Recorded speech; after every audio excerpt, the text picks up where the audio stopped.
अभिनंदन है आपका exploring hobbies by Meena channel पर। फ्रेंड्स, आज फिर हम एक ट्रेडिशनल रेसिपी लेकर आए हैं और ये है गुड़ पारे शक्कर पारे।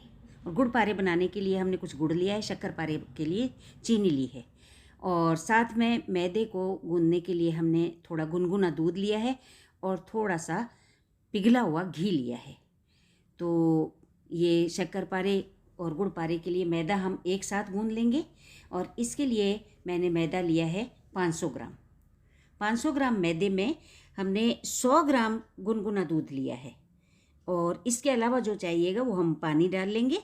और इसके अलावा हमने डाला है 125 ग्राम पिघला हुआ घी डालेंगे।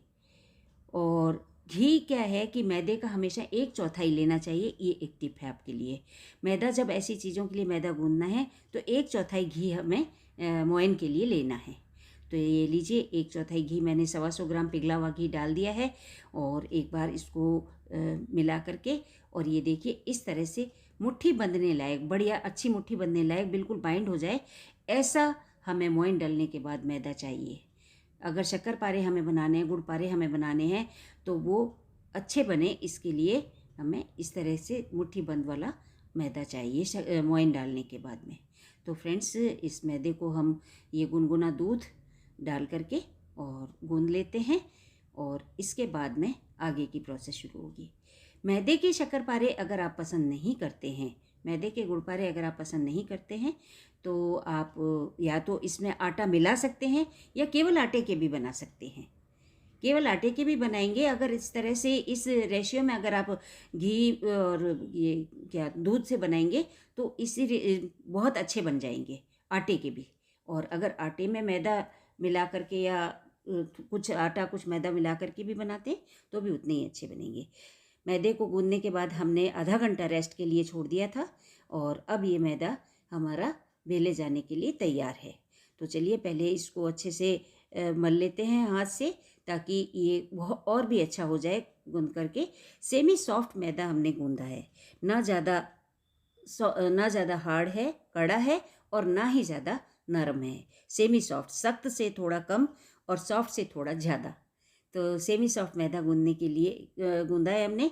और इसमें हमें 100 ग्राम गुनगुना दूध के बाद में बहुत कम पानी की ज़रूरत पड़ी थी। इस तरह से हमने मैदे को 3-4 हिस्सों में काट लिया है और उसकी लोई बनाकर, अच्छे से बेल करके लोई बना करके, अच्छे से हाथों से मल करके लोई बना करके अब हम उसको बेल रहे हैं।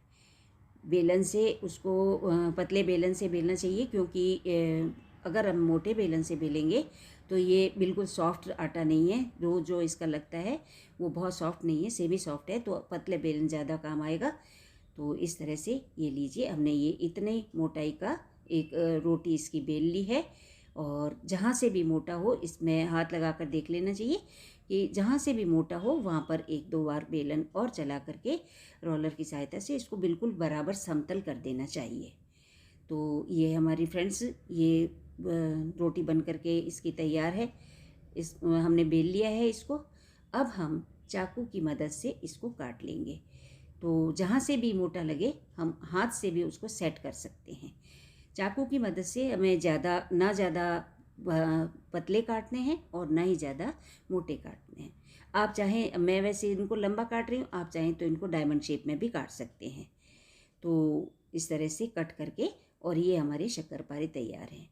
मैदे के लिए कहा जाता है कि स्वास्थ्य के लिए अच्छा नहीं होता है, हानिकारक होता है।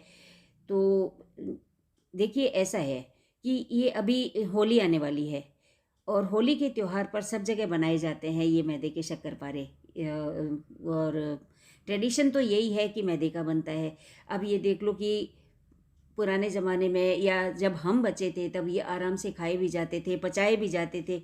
आज हम दुहाई देते हैं कि ये पचता नहीं है, मैदा पचाने में मुश्किल होता है और इसमें फाइबर नहीं होता है, ये बहुत ज़्यादा बारीक पिसा हुआ होता है। तो अगर आपको रियली इन सब बातों पर ध्यान देना है, वैसे तो जो चीज़ जिस टेस्ट में बनती है, जो ट्रेडिशन के हिसाब से बनती है, वो वैसे ही अच्छी लगती है।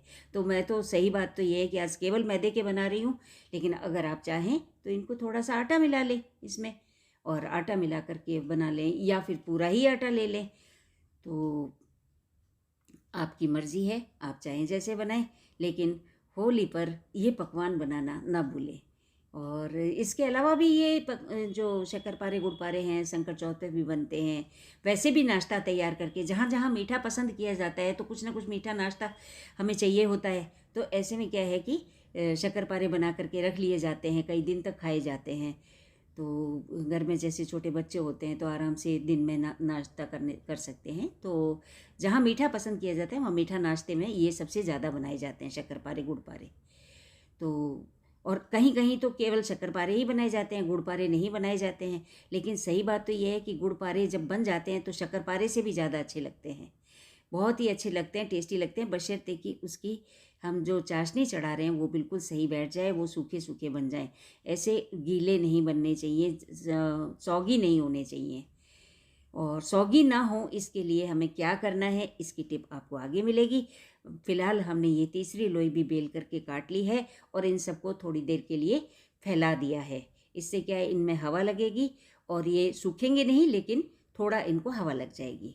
तो लीजिए, सारे बेल करके हमने तैयार कर लिए हैं। जो शुरुआत में बेले हैं उनको प्लेट में मैंने रख लिया है। अब हम करते हैं इनको तलने की तैयारी। तलने के लिए कई डीप फ्राई करने के लिए क्या करते हैं कि कई लोग तेल में तलते हैं, लेकिन मैं मीठी चीज़ों को घी में तलना पसंद करती हूँ फ्रेंड्स। जब चीज़ मीठी ही बनानी है तो फिर घी ही काम लेती हूँ। तो आप चाहें तो तेल में भी तल सकते हैं, अगर आपको ऐसी मान्यता ना हो तो कोई दिक्कत नहीं है। तो लीजिए, घी मैंने चढ़ा दिया था, पिघल गया है और अब तो ये बिल्कुल तलने के लायक हो गया है। तो हमने कुछ शक्करपारे उठा करके इसमें डाल दिए हैं धीरे से, छलनी की सहायता से। और इस तरह से अब आती है इसके लिए फ्लेम की बारी कि इसके लिए कैसी फ्लेम रखी जाए। इसके लिए फ्रेंड्स हमें हमेशा मीडियम फ्लेम रखनी चाहिए। बहुत तेज़ होगी तो ये क्या है कि ऊपर से सिक जाएंगे लेकिन अंदर कच्चे रह जाएंगे। बहुत धीरे रखेंगे हम अगर गैस की आंच को, तो क्या होगा कि ये सिके हुए नज़र ही नहीं आएंगे और ना ही इस तरह से फूलेंगे। अगर मीडियम आंच पे रखेंगे, एक बार तेज़ आंच करके हम घी को गरम कर लें और उसके बाद आंच को मीडियम करके और ये शक्करपारे घी में डालें, तो देखिए कैसे फूले फूले से बन जाते हैं। एकदम घी में जाते ही थोड़ी देर में ये फूलने लग जाते हैं मीडियम आंच पे, और इस तरह से ये अच्छे फूले हुए शक्करपारे तैयार हो जाते हैं। फ्रेंड्स, जहाँ तक मैदे के गुण अवगुणों की बात है तो कहा जाता है कि ये थोड़ा सा पचाने में मुश्किल होता है। बाकी एक बात है कि कचौरी, समोसा, नान, पिज़्ज़ा, मीठी कचौड़ी, गुजिया, मठरी और कितनी तरह की मिठाइयाँ, क्या हम इन सबको छोड़ देते हैं? नहीं छोड़ते ना। और ऐसा भी नहीं है कि हम लोग रोज़ ही मिठाइयाँ खाते हों या रोज़ ही मैदा खाते हों। कभी कभार खाने में कोई प्रॉब्लम नहीं है, हर चीज़ ट्रेडिशनल तरीके से बननी चाहिए, मैं तो ये जानती हूँ। तो लीजिए, हमारे सारे शक्करपारे तले गए हैं और अब हम बना रहे हैं चीनी की चाशनी। चीनी की चाशनी बनाने के लिए हमने चीनी ये ली है, 250 ग्राम चीनी ली है, मैदे के बराबर। 250 ग्राम मैदा है तो 250 ग्राम चीनी ली है और इसकी इस तरह से गुच्छे की चाशनी बनाई है। गुच्छे की चाशनी अगर बनाएंगे तो शक्करपारों पे आराम से चढ़ेगी वो, और बल्कि सूख जाएगी, थोड़ी ही देर में सूखने लग जाएगी। तो इसलिए हमेशा गुच्छे की चाशनी बनाइए और शक्करपारे पे चढ़ाइए। अब आती है बारी गुड़ पारे के। गुड़ पारे के लिए हमने गुड़ लिया है 125 ग्राम, चौथाई गुड़, सॉरी आधा गुड़। चीनी बराबर ली है और गुड़ हमने आधा लिया। गुड़ ज़्यादा मीठा होता है, आधा लिया है गुड़, और मैदे का आधा गुड़ लिया है। चीनी मैदे के बराबर ली है। तो इस तरह से गुड़ चढ़ाने के बाद में उसको हमने सिरप बना लेना है गुड़ का। और गुड़ का सिरप भी उसी तरीके से, देखिए ये सूखने लग गए हैं, ये अभी अभी मैंने इनको निकाल करके किया था बाहर, और ये देखो कि चाशनी कितनी जल्दी से सूखने लगी। और जल्दी चाशनी सूखे इसलिए ज़रूरी है कि चाशनी गुच्छे की बने। तो ये लीजिए, गुड़ की चाशनी भी तैयार हो रही है, गुड़ हमारा पिघल रहा है। और इस तरह से गुड़ की भी चाशनी काफ़ी गाढ़ी होनी चाहिए। तो हम मैदे की बात कर रहे थे, तो मैदा ऐसा भी नहीं है कि हम भारतीय लोग हैं, खूब मेहनत करते हैं, मेहनतकश लोग हैं, और इसलिए हमारा सब कुछ हजम भी हो जाता है। तो कभी मैदा खाने में मेरे हिसाब से परहेज़ बहुत ज़्यादा परहेज़ नहीं करना चाहिए। हाँ, जिनको सूट नहीं करता है या जिनको मैदा खाने के बाद कोई प्रॉब्लम हो जाती है, तो आप मैदे से परहेज़ करिए। अन्यथा मैदा ऐसा भी नहीं है, थोड़ा बहुत, और ऐसा कोई हम पूरा खाना भी नहीं खा रहे हैं मैदे का, तो मीठा बनाने में कोई दिक्कत नहीं है। होली आ रही है, आप भी आराम से ये पकवान बनाइए। गुड़ की चाशनी भी देखिए इस तरह से खूब गाढ़ी होनी चाहिए, गुच्छे की चाशनी होनी चाहिए। और ये शक्करपारे चाशनी को हल्का ठंडा करने के बाद में और गुड़ में ये शक्करपारे इसमें डाल देने हैं, और उसके बाद में इनको उलट पलट करके अलग अलग करके रखना है। देखिए मैं अभी रख कर दिखाती हूँ आपको कि सबको थोड़ी मेहनत ज़रूर होती है गुड़पारे में, लेकिन अलग अलग करके रखेंगे तो ये सब चिपके हुए भी नहीं रहेंगे, एक दूसरे से अलग हो जाएंगे, खाने में बहुत मज़ा आएगा अलग अलग। और इस तरह से ये हमारे गुड़पारे भी तैयार हो गए हैं। गुड़ की चाशनी को सूखने में थोड़ा सा समय लगता है, ये अभी इतनी जल्दी भी नहीं सूखेगी, और जैसे जैसे हवा लगेगी ये सूखती जाएगी, और इस तरह से ये खाने के लिए तैयार हो जाएंगे। तो आप एक बार बनाइए, डब्बे में भर कर रख लीजिए, और 10-15 दिन तक आराम से खाइए ये नाश्ता। और होली पर तो बनाएंगे ही ना, गुजिया के साथ साथ गुजिया भी बनाने वाली ही हूँ आजकल मैं, तो उसकी रेसिपी भी डालूँगी। और आपने शक्करपारे अगर बनाए हैं तो आपके कैसे बने कभी कमेंट करके बताइएगा। ये थोड़ा सूखने में आ गए हैं गुड़पारे भी, और इस तरह से हमारे गुड़पारे शक्करपारे बन करके तैयार हैं फ्रेंड्स। और आप भी बनाइए, खाइए, मेहमानों को खिलाइए। और होली की अग्रिम शुभकामनाओं के साथ में आज का बात बस यहीं तक। फिर मिलते हैं आपसे किसी और वीडियो में किसी और नई रेसिपी के साथ। तब तक के लिए मुझे अनुमति दीजिए। Thanks for watching. Video and तक देखा उसके लिए आपका बहुत बहुत धन्यवाद। फिर मिलते हैं, बाय।